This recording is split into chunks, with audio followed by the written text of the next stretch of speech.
Last spring, I bought an electric car. No, I couldn't afford a Tesla. It's a Nissan Leaf. A used Nissan Leaf.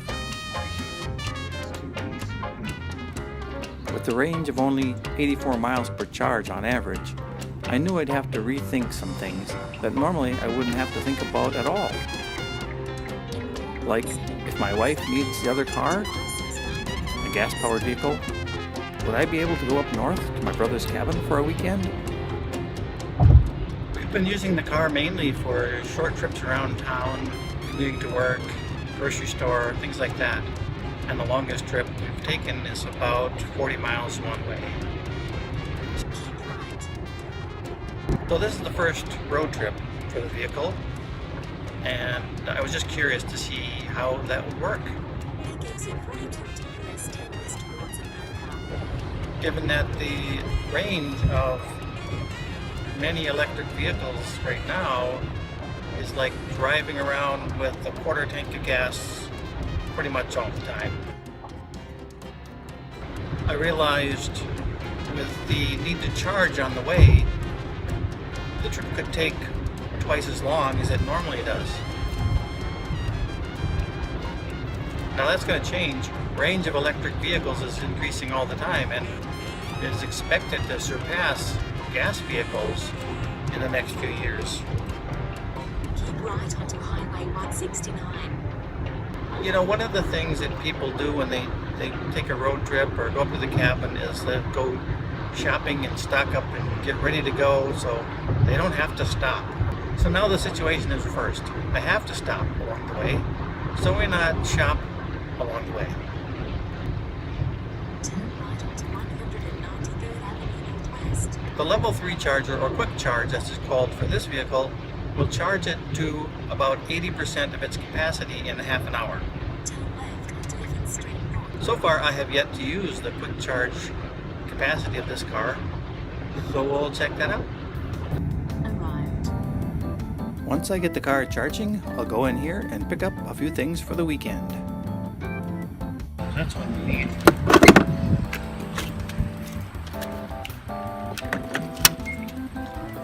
Charging stations aren't as visible as gas stations, so giving some thought to your route is important. So how do you find these charging stations? Luckily, there's an app for that. Several apps, actually. Some are supported by vehicle manufacturers, some by charging networks, and some aggregate information on charging stations from various sources. The app stores your vehicle information. You can choose the connector options that work for your vehicle. And the app can suggest routes that account for your vehicle's range. Some locations provide free charging. Others require a connection fee and a per kilowatt hour rate.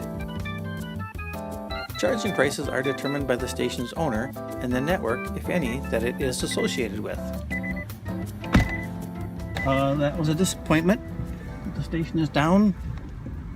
I'll have to move on, drive 18 miles further down my route and stop at a level 2 charger.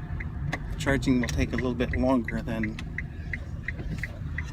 I hoped. For this vehicle, there are 3 categories of chargers.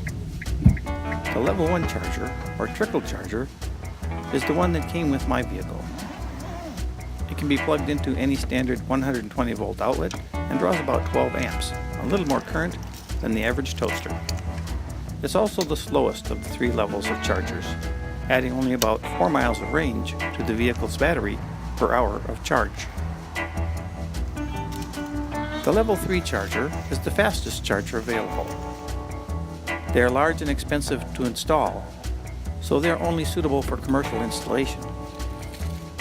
Car dealerships often have a level 3 charger for customers to use free of charge, but expect to pay for charging at other locations. A level 2 charger takes the middle ground between speed and cost. There are actually a large variety of chargers available in the level 2 category, from home units that cost a few $100s to commercial units found at most charging stations. Many businesses and municipalities provide level 2 charging at no charge. Others are associated with charging networks that require you to set up an account and pay for your charging time. Princeton, Minnesota provides this level 2 charging station free of charge. You don't need an account, you just pull up and plug in, and you're charging. It's the perfect time for lunch and a bit of shopping in downtown Princeton.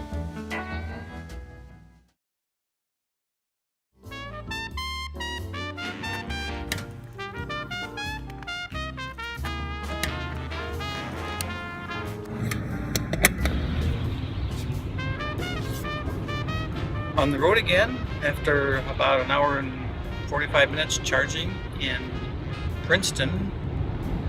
I'm going to stop in Malacca.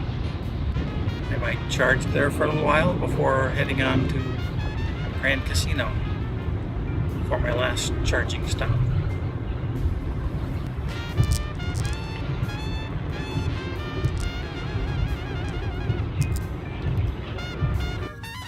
So another broken charger here in Malacca.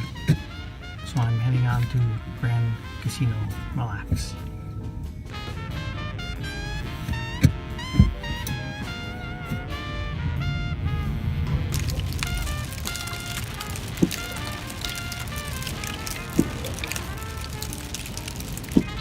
Well, I'm about 4.5 hours into a 3-hour trip. Wasted a half hour in Elk River because their charger was broken. Spent another 15 minutes in Malacca because their charger was broken. I'm now getting up near Grand Casino Mille Lacs that has 4 chargers. It is indeed the last charge that I'll need to get to the cabin, and kind of the last chance too.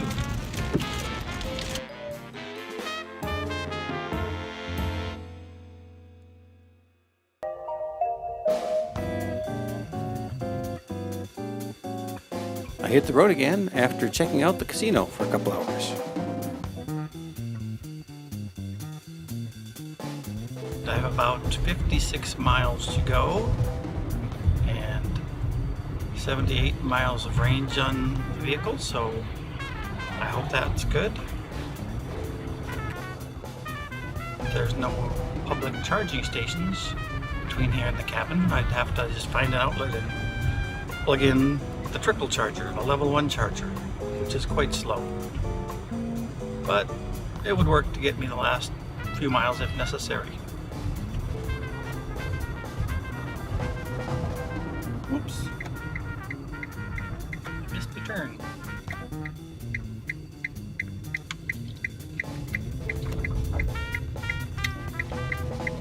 Well, it looks like I'm gonna make it.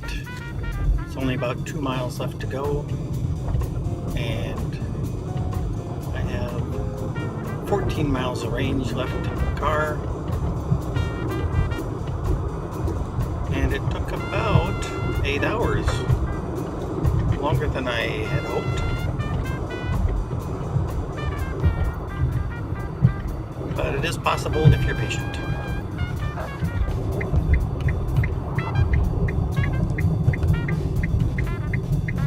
Now, I never needed that extension cord or the level 2 charger for my garage that you saw me pack at the beginning of the trip. But that did give me some relief from my range anxiety. You know, that feeling you get when you think you might run out of gas, or electric power in this case. That feeling is compounded by the slow charging times when a quick charger is not available. But as the range of electric vehicles and the installation of charging stations increase, that feeling will fade away. And I'm here. Now it's time to plug it in with the trickle charger and get it all charged up. Probably take most of a day. Oh, I thought you just plugged it in. This is the level 1 charger. They call it a trickle charger.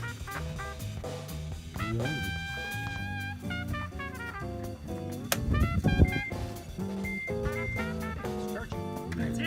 got in the shack. You crossed the line. Say goodbye. Bye.